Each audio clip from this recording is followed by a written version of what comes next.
This is Pauline Hanson. Please explain. Presented by Pauline. Welcome to the headquarters here of News24, where our very special guest this evening is none other than the leader of One Nation, the Senator representing Queensland, but of course a figure known the countrywide. Ladies and gentlemen, once again, give it up for Senator Pauline Hanson. Thank you. Thanks, Paul. So, the whole point of tonight is for you to be able to answer as many questions from people here in the room and around the country. It's not about me and follow-ups and all the rest, but I will simply ask one question right now, which is, how's it feeling? It's been a wild ride since the last election, and you must be feeling a certain weight of responsibility that the numbers have been as strong as they've been for as long as they've been.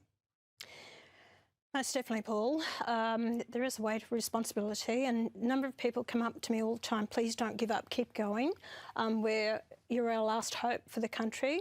People feel in despair that they don't know what the future holds for their children and their grandchildren.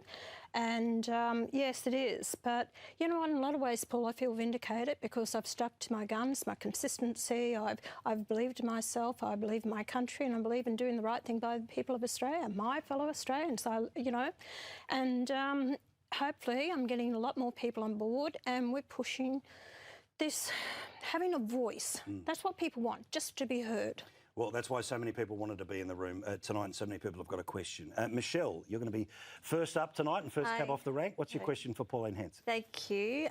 Pauline, if your party were elected to government, what are the top 5 actions you would take in your first 100 days in office? Right. Okay. Well, I think that one that I've been very consistent with for the past 30 years is immigration. We have too many people coming into the country. Cut back on the immigration. I'm selecting a figure around about 130,000 people. You've still got to allow those into the country because a lot of businesses and doctors and nurses that we need, you fill those positions by all means, but cut back on the immigration will actually address the housing issue that we have. Cost of living is another one. Government overspend. It's not about the war in the Middle East, and what else happened is government has been wasting and spending too much money, which created the inflation, which has driven cost of living. So therefore, we addressed government spending. It needs to be cut right back. The wasteful spending, I'd have a good look at that. I think the other one is get rid of the climate change department, get rid of all that net zero rubbish, get out of the Paris Agreement. Once you do that, you're going to reduce the cost of living and the cost of electricity price as well. So therefore, once you do that, industries, manufacturing, small business will thrive from it. The average household will also thrive because they're not paying the high electricity costs. Farming sector, irrigators, everyone like that. A country that is going to be productive has to have cheap energy. We've known that for over 100 years. That's where we need to drive that as well. I'd like to get rid of the red, green and black tape and the blue tape of international agreements that are holding us back with our sovereignty as a nation, and meaning that, you know, to get a mine up or anything happen in Australia, it's about 9+ years. If you want to do a construction and go into business, you're looking at 4 years. It's just the time frame is just ridiculous. Investment in Australia has dropped right back. We're one of the worst countries in the OECD world with investment. So these are all things that needs to be done basically immediately to get productivity up in the country. Good stuff. Thank you very much, Michelle. I do appreciate it. All right, Dean is going to join us now. Dean is in Queensland. Join us now here on the big telly we've got set up. G'day, mate. What's your question for Pauline Hanson? Hey, Pauline, thanks for taking this question. Just wanted to know, if you had and you were elected to power, in what ways would you reduce government spending? Quite a few areas here. Okay, NDIS needs to be looked at, and I've been on about that some time. It's costing about $52 billion at the moment. If it kept going, by 2032 it would be $100 billion. It is now equal to what we spend on defence. Instead of going after people stopping because they said they want to cut back 160,000, these might be people who really need that assistance. Go after the ones that are scamming it and ripping, they're the ones I'd go after. A lot of people are ripping the system off, And so NDIS is one. The Aboriginal industry that I've been on about this for a long, long time, the waste of money that goes in that, and I'd like to see every Australian treated on an individual needs base, not based on race. And if we did that, you would actually save a lot of money. A lot of these Aboriginal corporations are wasting the money. So I'd like to see that, an audit done on the Aboriginal spending as well. Climate Change Department could go.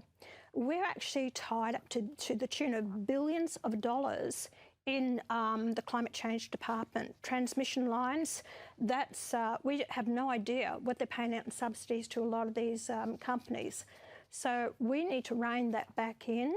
And yeah, the Climate Change Department, that's another one. And of course you got, Paul, there's another one too. We're duplicating a lot of the services, whether it comes to education or health. We have federal and we have state. We have to, you know, take a lot of the responsibility of the federal, hand it to the states and make them take responsibility for a lot of these areas as well, which will cut back the duplication. Yeah. Oh, there's a lot more I can do. She could keep going. I like it. All right, Matthew, have you got a question? G'day, Matthew. What's your question here for Pauline Hanson? You've mentioned that you would like to drastically reduce migration. What annual migration number would that look like, and what criteria would someone need to meet to be considered a skilled migrant? Right. You're right there. I said about 130,000. That would not be permanently. Let's review it every year, every couple of years, and see if we've got the right number, the mix. It will come down to the housing.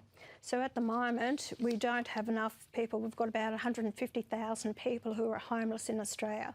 And there's no potential for the younger generation coming through and owning their own home. So everything comes down, housing is supply and demand. Now, those people, skilled migrants, and I'll give you these figures. Between 22 and 23, we brought in 739,000 people. Of that, and they said, oh, we need skilled migrants for our housing. Of that, only 51,605 were actually skilled. And of that, only 1,800 in the construction industry. It's been a scam. They brought people in that are no benefit to this country. We don't need any more nail technicians, masseurs, Uber drivers, all this. We don't need that. We've got to be smart. So many people from around the world want to come to Australia. We can be selective in who we bring in. People who are going to help us build our nation with productivity, not drag us down, end up on our welfare system. Are there any countries that have got it right that you see from around the world? Certainly countries like Poland are very aggressive, countries like Japan. Are there countries that have got this right? Most definitely. Poland has got it. They're actually, productivity's right up. They're so proud to be Polish and they're standing up there waving the flag. A lot of people left Poland many years ago and they migrated a lot over to England and to Ireland especially and worked. Now that the Poles have got their country in order, they're all flooding back to it and they're proud of the country and they have got it so right. Yeah, I think we've all seen those videos on social media, haven't we? Yeah, all right. David is joining us right now as well. He joins us now via the big screen. David, what is your question for Pauline Hanson? Yes, hi Pauline. My 7-year-old daughter recently told me that it is disrespectful to refer to Uluru as Ayers Rock. That prompted me to think about what is being taught in our education system. I would like to know One Nation's position on welcome to country and acknowledgement of country practices in daycares, kindergartens, primary schools and junior sporting events. Would your party seek to make these practices optional or remove them from those settings should One Nation form government or hold the balance of power? Well, David, I just don't need to say about getting rid of it. I actually do it myself. On the floor of Parliament every morning when Parliament starts, they have a welcome to country first off, and myself and my senators turn our back on it. That's how I feel about it. And my actions speak louder than words sometimes, so I'm prepared to do it myself. I think it's divisive, and I do not believe in having welcome to country, and it wouldn't be... you can't stop people if businesses want to do it, all right? But in government departments, I wouldn't have a welcome to country on the bottom of their literature or their sheets of paper they put out or on government websites. And I wouldn't be having it in educational systems, schools. I'd shut that all down. And and I'll tell you another thing too, there won't be 3 flags. I'll throw that one in. Terry is with us in the room. Terry, where are you, mate? Hi, Pauline. Hello, Hi. Terry. Really What's happy your to be question? here. What's your view on helping young Australians enter the property market without eroding the investment gains that older generations have worked hard to accumulate? Yeah, very hard for the younger generation, but I'll tell you something, I don't believe in the 5% deposit that the government's allowed them. I think you're setting them up for failure. It's extremely hard, but it's taken a lot longer now, years to accumulate that deposit that they need for a house. What we need to do is reduce the cost of housing. Now, to build a house, you're paying 40 to 44% taxes. Now, let me put it in perspective. If you build $1 million house, you know what you're paying in taxes? $400,000 is taxes on that $1 million home. That's what needs to be addressed. Reduce your cost of housing to build that house. And, you know, a lot of these kids are only getting into housing because the help from the parents. They're giving them the deposit and everything like that. It's not the country that I grew up in. The opportunities have gone. But if you can address the cost of living, the cost of building a house, see what we're also doing with One Nation policy, that if you build a house up to $1 million, then we do away with the GST on the building materials. So we're looking at how to reduce the cost of that housing, but I think we need to look at the taxes that the government and councils and states are actually charging for housing. We're sitting a cracking pace here with the number of questions that we have. We do appreciate them both in the room and around the country here on News24, this special edition of Paul Murray Live, which is Pauline Hanson. Please explain. Thank you for letting us use that term over the past few weeks. We've got Alex and Trish who are joining us now from Victoria. What's your question for Pauline, guys? Hi, guys. Hi. I think our question is particularly pertinent after today's news, but basically we are really interested in when you're going to have candidates for Victoria. We're really looking forward to being able to back up. Look, I don't blame you. It's a basket case in Victoria. You need all the help you can get. So what we're doing is we'll be hopefully announcing either Friday or early next week our candidates for especially the upper house. We're starting with that. We're going to announce the other candidates. We have locked in about 76 seats at the moment of the 88. So we have got our candidates. So anyway, we are going to be announcing the candidates and we'll have a suite of policies to go with that. So you will have a One Nation representative that you can vote for in Victoria. And the Victorian leader is? No, Paul, that's not part of the deal. Okay, yeah. Thought you could push it. You could always push it just a little bit further. All right, Mark has got a question for us. Where are you, Mark? G'day, Paul. Right in the middle here. Hi, Pauline. Hi. Thanks for the opportunity. How will you bring about a culture of Australia first? Love it or leave it? Great question. Yeah. I think we've got to start in our educational system because I think it's been taken away from our kids. We don't teach our history anymore. It's if we're ashamed of it. And stop the division that's happening. And I think it's important the kids have to be proud where they are, the home that they live in. And I think that's all been forgotten. People are screaming out for it. When I talk to people, they really have this pride in them. Even migrants have come up to me and they said, oh, can I give you a hug? And I said, yeah, no worries. And these people who've come to the country are so grateful and thankful for the opportunity they have been given. But they said to me, Pauline, you are so right. We came here for a better way of life. And we don't want this country to become like the place that we left. And we're forgetting that. And we've got to acknowledge that if we bond as a nation, you know, with the same beliefs where we want our nation to go, the prosperity, a decent standard of living, way of life, that will come. And I believe that, you know, when I grew up in the 60s and 70s, at that period of time, we had pride in our nation. We had pride in flying the Australian flag. We had pride in watching the Commonwealth and Olympic Games and everything like that. And I see that pride diminishing every day of the week by these aggressives out there, progressives, you name it, you know. They've got so much anger in them and I don't know what the hell's going on. Why? Can I just ask another question, which was yesterday the federal court, and we saw the appeal about the situation involving tweets and the back and forth with Marine Faruqi. Again, the court makes the decisions that it does, but there's a pretty sizable amount of money that's on the table here. When Andrew Bolt talked to you about it the first time around, it was pretty confronting how emotional that was for you. Are you ready to be able to pay what is being asked of you here?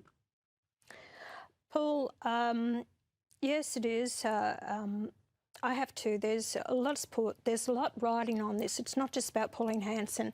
It's about how we move forward as a nation to be able to have the ability to express ourselves and say what we, feel that we need to express.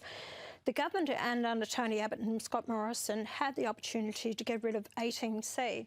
18C is where anyone can take you if they feel offended, harassed, intimidated or insulted.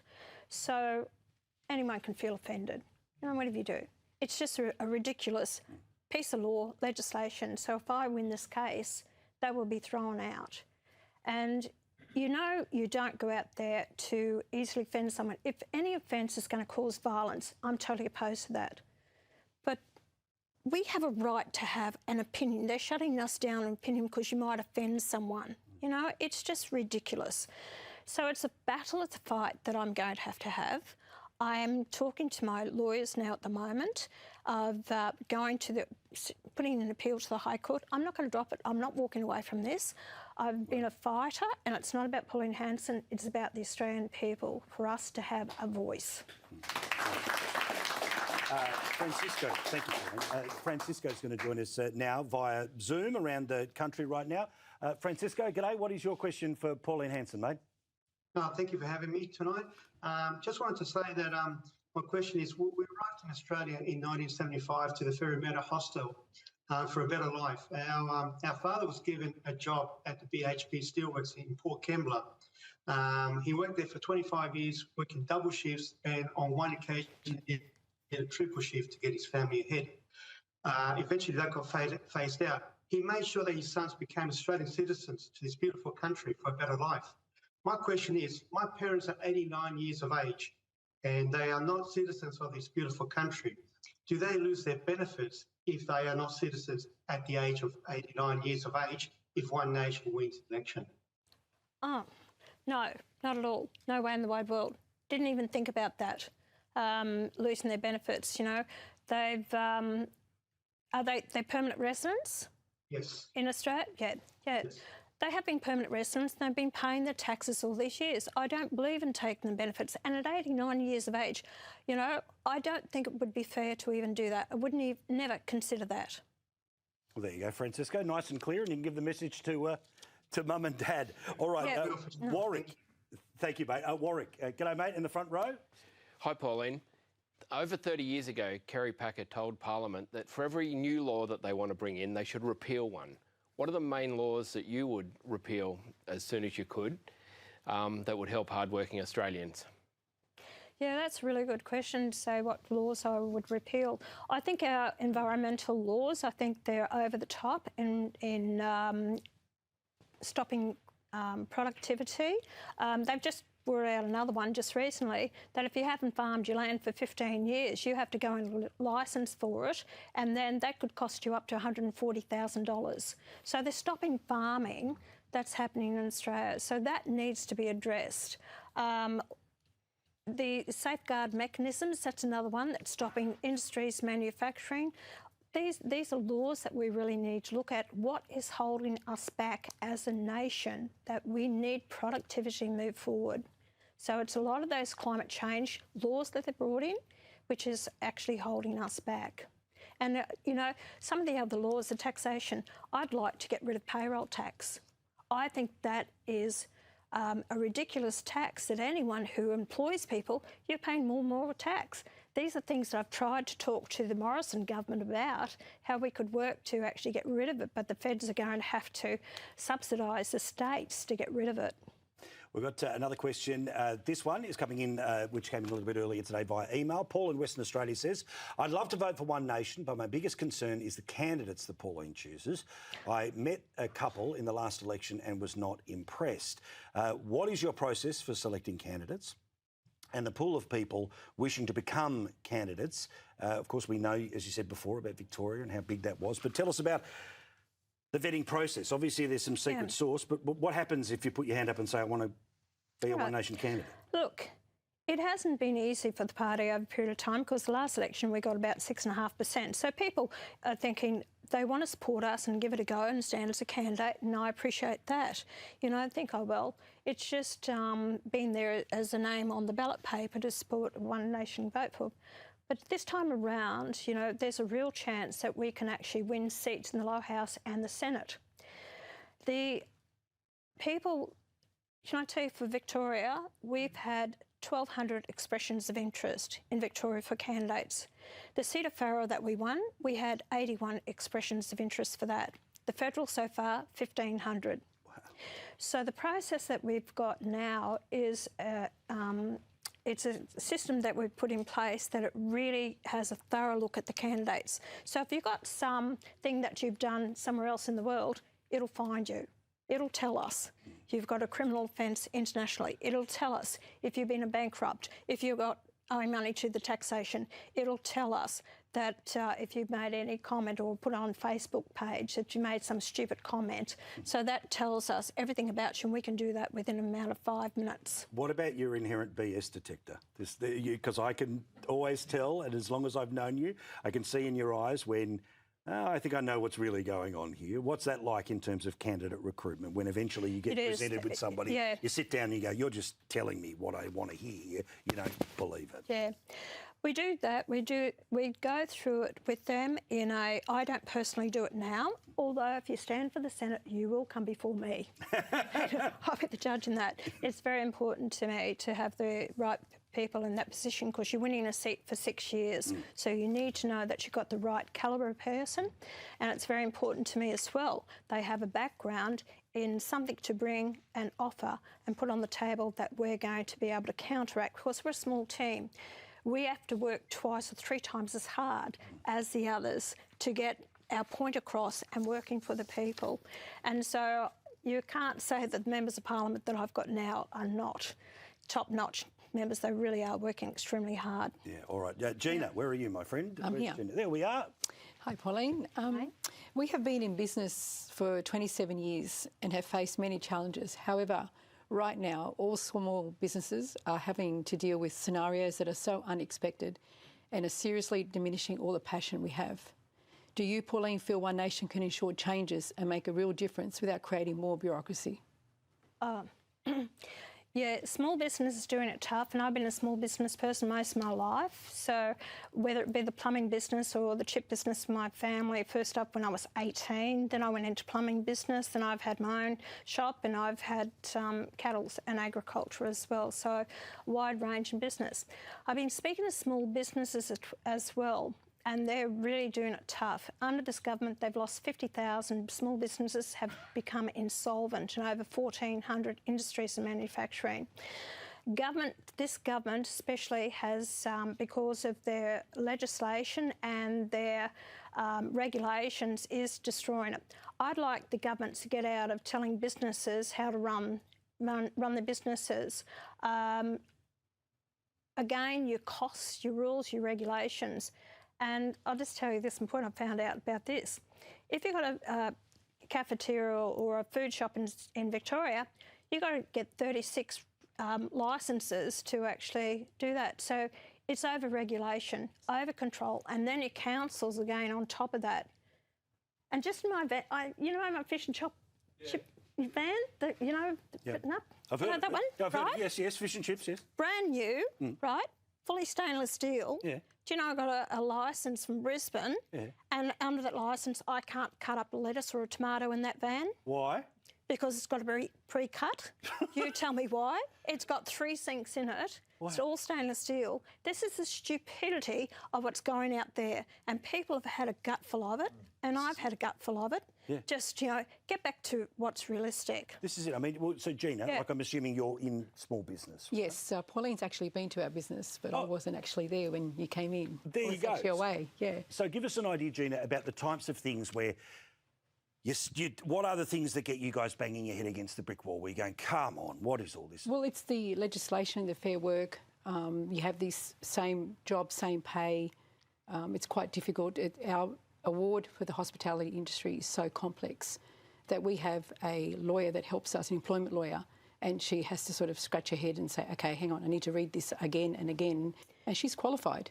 So we're just running a business. We've been there 27 years, and compared to COVID, this is that was a walk in the park compared to what we're going through now. Just the expenses of running the business, and because their so BAS many statements, they've got to employ someone to do all their BAS statements for the staff and all the rest of it. Same work, same pay. You can't pay someone who's got 20, 30 years experience and pay a young kid who's just starting the same wages. That doesn't work.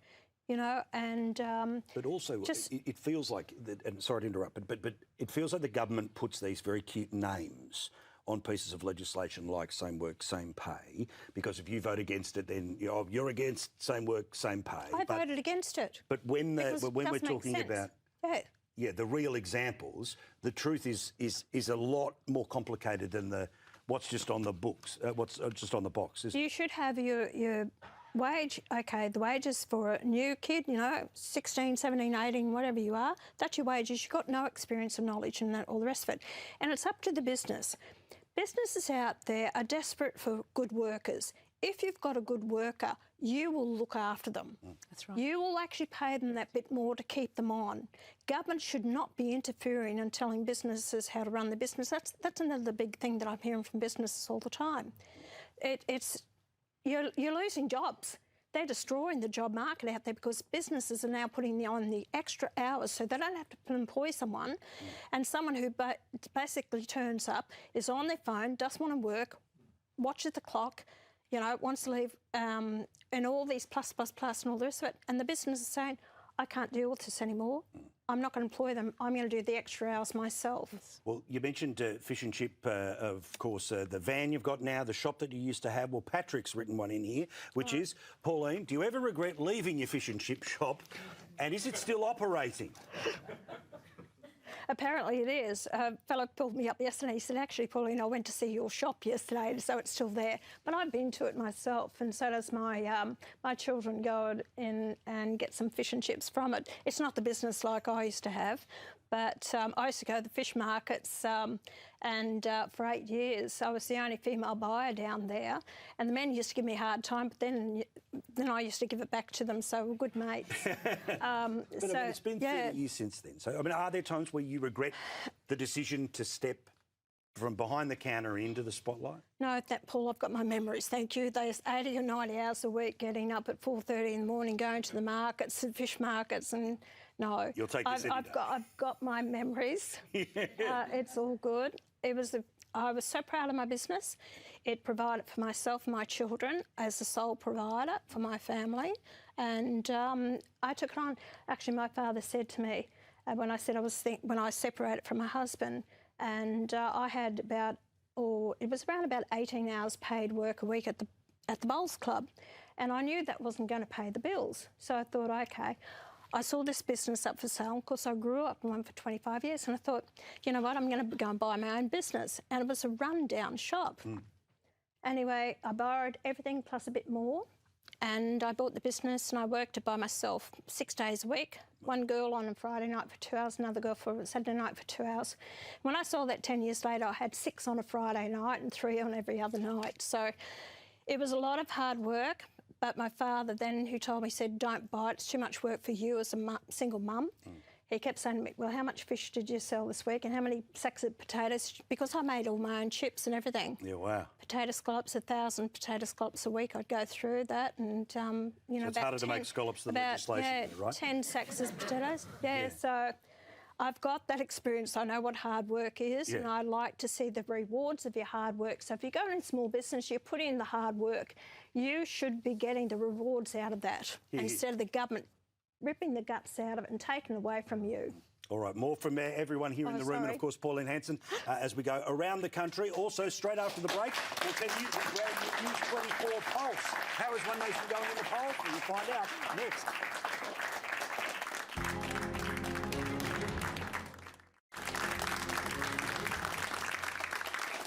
Thank you so much for watching, and thank you very much to everyone here in the room. We are here with Senator Pauline Hanson, leader of One Nation, answering questions from the News24 audience. Let us have a look, though, at the very latest opinion poll. That, of course, coming from News24. Let's have a look at the News24 Pulse.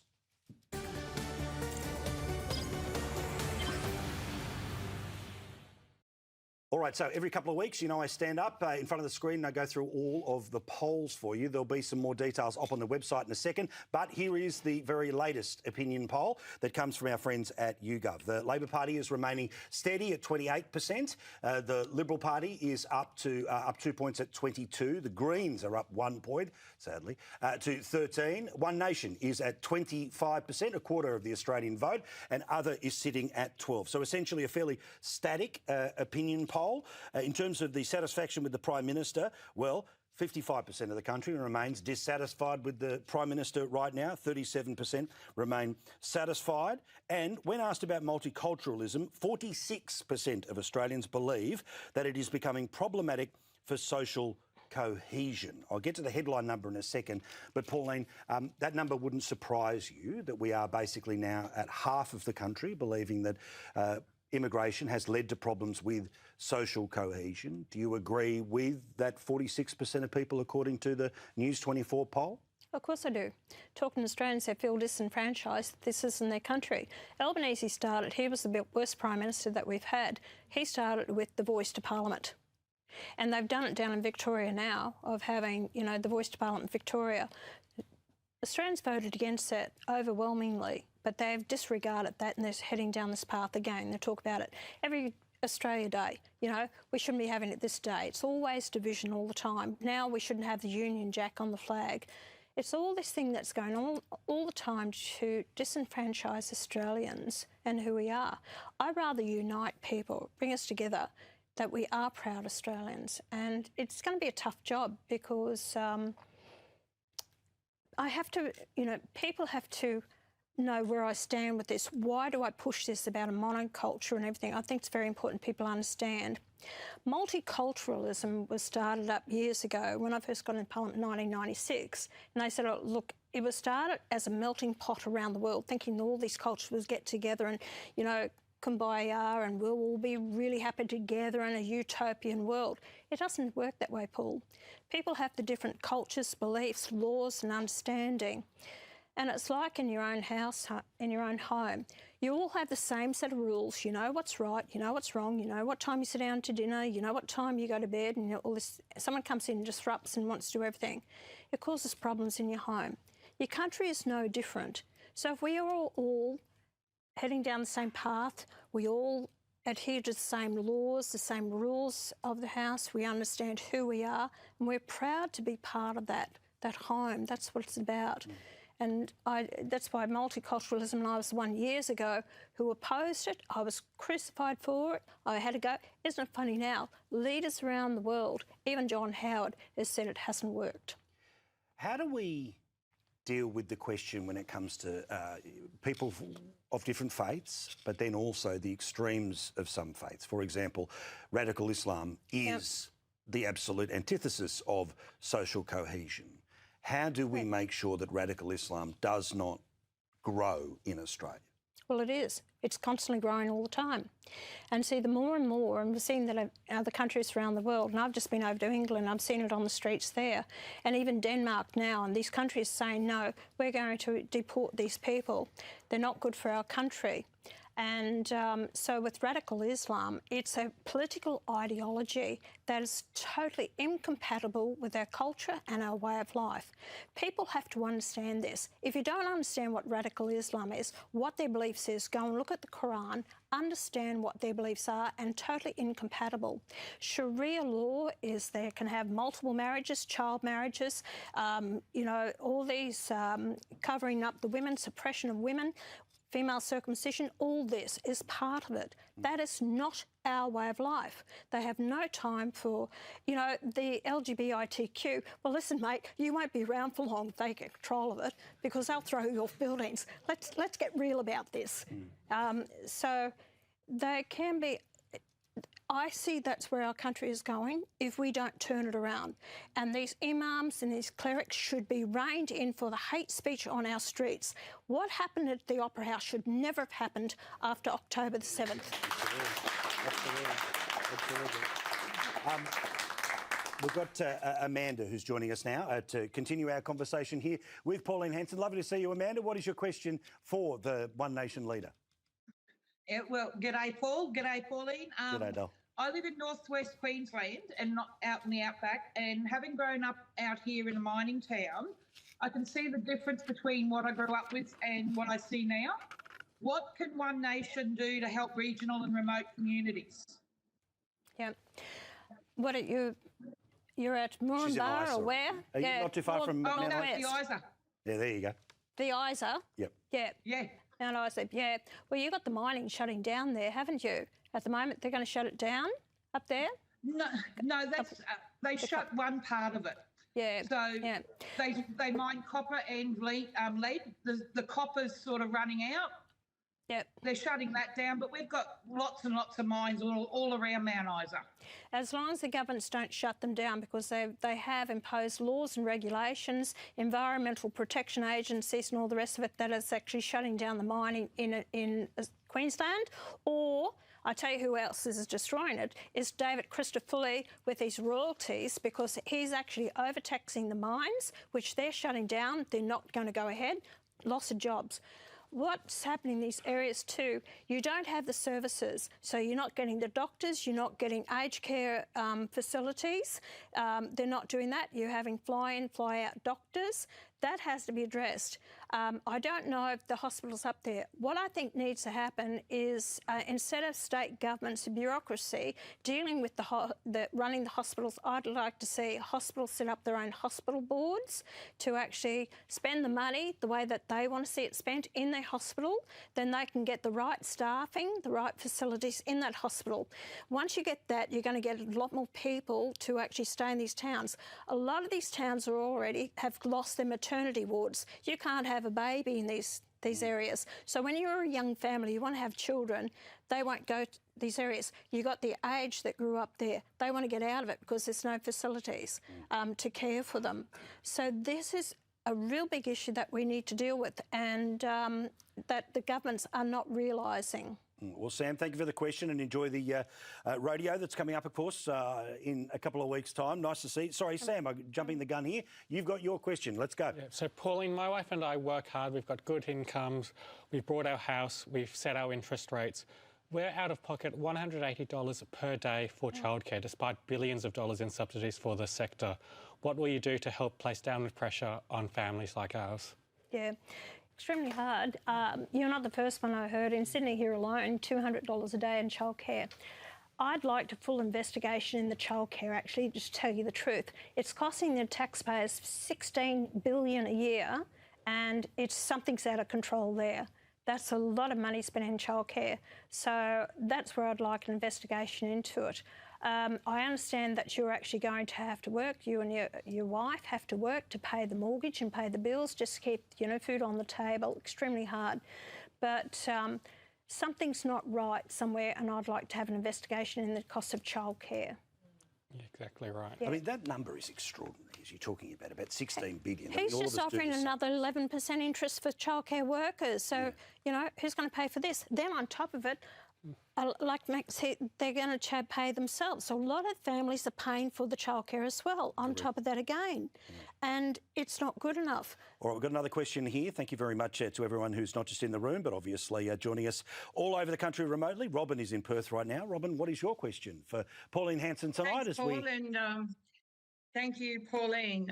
If you were the Prime Minister, who would be your Minister for the NDIS? Now, that program currently costs $52 billion a year. How would you rein in the program to a manageable expenditure and still provide people with severe, permanent and profound disability the necessary care and support they need? Yeah. Look, I totally agree with you. Who I'm going to name now, it's not going to be, it's a big if at the moment whether I'm going to be Prime Minister, all right? So I'm not going to hypothesise on what it might be at the time, who's going to be Minister, but if that be the case, I would pick the right person for it. A lot of these people that are in portfolios have had nothing to do with that portfolio and shouldn't be in that portfolio. So what I've discussed already with the NDIS, it's not about providing the services. You've got to stop the scammers, those people that are ripping off the system. We've got about 311,000 providers and only 25,000 of them are actually registered. So there's a lot of scamming that goes on. The Morrison government used to say, you put your dockets in by 5 o'clock that afternoon, we'll actually pay you by 9 o'clock the next morning. Wow. Put the money into the bank. There was never any full blown idea of what the monies were spent on to account for it. I had one worker report it to me, and $650,000 a year. $45,000 was spent on a corporate box of the footy. Monies were spent on flying their family out first class from America, and expensive bottles of alcohol. Didn't have to pay anything back. It's ludicrous. There was never investigation into it, Paul. That's where we need to start. We've got to look after those people who need that care and attention by all means. But when you're paying people for someone to go fishing with them, or go to the movies with them to hold their hand, or go shopping with them, or they're buying cars and the cost of they're getting paid now.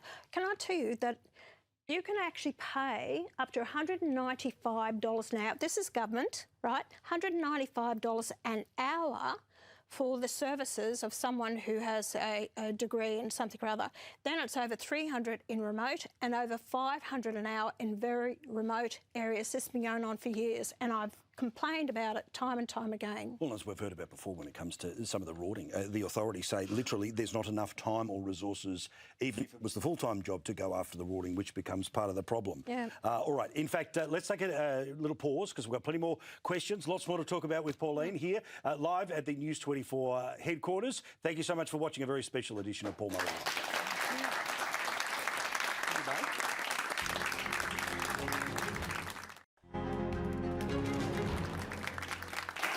Thank you so much for watching. It's been a really special experience here with Pauline Hanson, taking all of your questions. Her passion and knowledge is pretty obvious. 30 years, it's all been building to what is a pretty amazing time for you and One Nation right now. Justin, where are you? Right here. G'day, Justin. What's your question for Pauline Hanson? Thanks, Paul. Hi, Pauline. How are you? Hi, Justin. I'm a veteran, and let me tell you that the veteran community loves you. Oh, thank you. What does One Nation see as Australia's defence capability in 20 years' time, given the complexities that are in the world right now? Where does One Nation see Australia's defence capability in 20 years? Right. We have to increase the spending for defence, which I've actually put out there, about 3.5%. We need to. People are going to say, where are you going to get that money from? But that'll be over a period of time that we need to increase the defence spending. The defence personnel are very disheartened at the moment. They're not happy being in there, and a lot of them are actually leaving out of a short period of time. The training that we put into them, you've got to ask yourself why that is happening. The veterans are not looked after enough, and I've got to take my hat off to Mrs Reinhardt. She's just put $200 million into building defence housing for the veterans, and she's really doing the job that our government should have been doing to look after our veterans.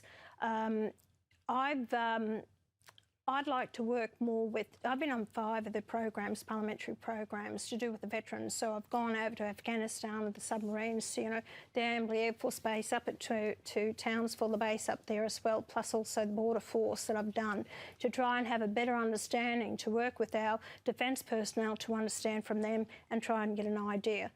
That will continue, because I want to hear from the defence personnel, how can we better improve it to keep them in there and encourage more to actually want to be in the defence, because we're going to need them. And I have so much respect for the men and women that have put their lives in line, or go out there and say, I'm willing to defend our nation. And, that's why we've got to have a decent defence force, because if we think war will never touch our shores again in our lifetime, well, I think we're fools. Steve has got a question for you here. Pauline, he joins us now remotely from Victoria. Steve, what is your question for Pauline? G'day, Pauline and Paul.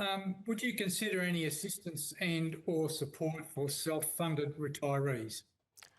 Oh, most definitely. We've actually announced it at the last election that your taxation level would go up to $35,000 before you actually pay tax on self-funded retirees. Also, you would be able to, it was not self-funded retirees, but aged pensioners and also veterans would be able to work unlimited hours and would not affect their pensions or their healthcare card.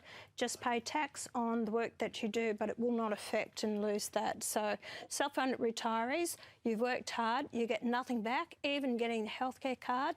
I think that if you've reached the age of retirement, you should be given the same benefits of having that healthcare card at least. Yeah. Sean has got the lucky last question inside the room. Sean, what's your question? Thanks, Pauline. It's been fantastic. The passion and patriotism is like infectious, so thank you very much. Thank you. I'd like to know, with my boys and myself, what's One Nation's plan and any incentives for young and even more mature Australians to get a trade in this country? Yep. I've already done that already. In 2018, I took the then government kicking and screaming because I spoke to both Turnbull, Morrison and also Albanese with regards to it, and I got it up in a apprenticeship scheme that I got the Morrison government to take up. It was a pilot program at that time. We got 1,360 apprenticeship schemes, and it was taken up in 3 weeks. Awesome. And it was that the government paid 75% of the first year's wage, 50% of the second, and 25% of the third year's wage. That was taken, and I had stipulated it had to be in rural and regional areas. I want to keep the kids in rural and regional areas rather than go in the cities. We need those trades in the country areas and to stay where they can get the support from the family as well and keep the trades in these areas. That was taken up in 3 weeks. The government then proposed they would put out 100,000. That's still part of my policy. I would introduce that again straight away. Excellent. I'd like to bring in something into the schools like we had manual training in the schools educational system so kids can actually do that and give them an opportunity to go and do a day's work while they're still at school in businesses who want to give those kids an idea of how it is on the tools or working in some of these businesses. In the rural areas, that's kind of what they do where we are, like we're in Bathurst, and they do like work experience. The kids come out of school and they're actually trying to push it into the schools as part of the curriculum too. So it's really awesome to do that. Kids won't be told how to fill out a Centrelink. No, exactly. They'll be told how to go and apply for a job. Well, thanks for coming in from Bathurst. We'll see you again later in the year for an Our Town. I might stick around for a week because there's some sporting event that might... How does it luckily end up in the same place at the same time? Get you in front of some cows, you'll be right. Vanessa has got our final question of the night. She joins us now, I believe, from the sunny coast in magnificent Queensland. Kiss the ground for us in Queensland. Vanessa, what's your question? Thank you, Paul. Thanks, Pauline. Thanks for having me. Pleasure. My question is with regards to the preferential system. The current government received less than 1/3 of the vote. Yes, yet it holds more than 2/3 of the seats in Parliament. Would you look at amending our system to look at first past the post, or look at adding a section on the ballot box so that it's very clear where the preference vote is going to? Well, actually, to tell you the truth, I believe in the optional preferential voting system. You don't have to fill out the whole ticket. You can vote 1 or 2 or whatever you want to, or just put a 1 only.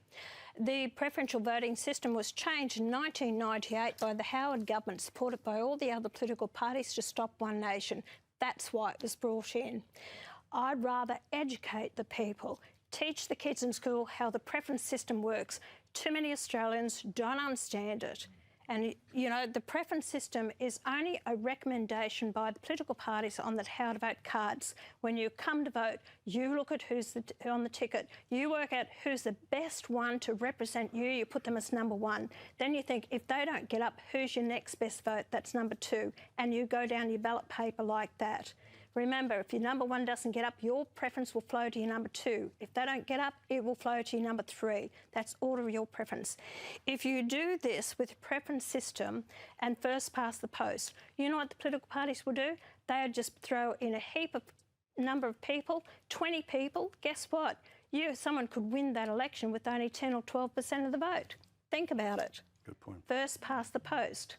So, no, and I wouldn't trust them as far as I could throw them. Good stuff. Everyone, Pauline Hanson. Thank you very much to you, Senator. Always lovely to see you. Thanks for being in here. Yeah. Thank you to everyone who's in the studio. Thank you to everyone at home watching News 24. Here is the late debate. See you tomorrow.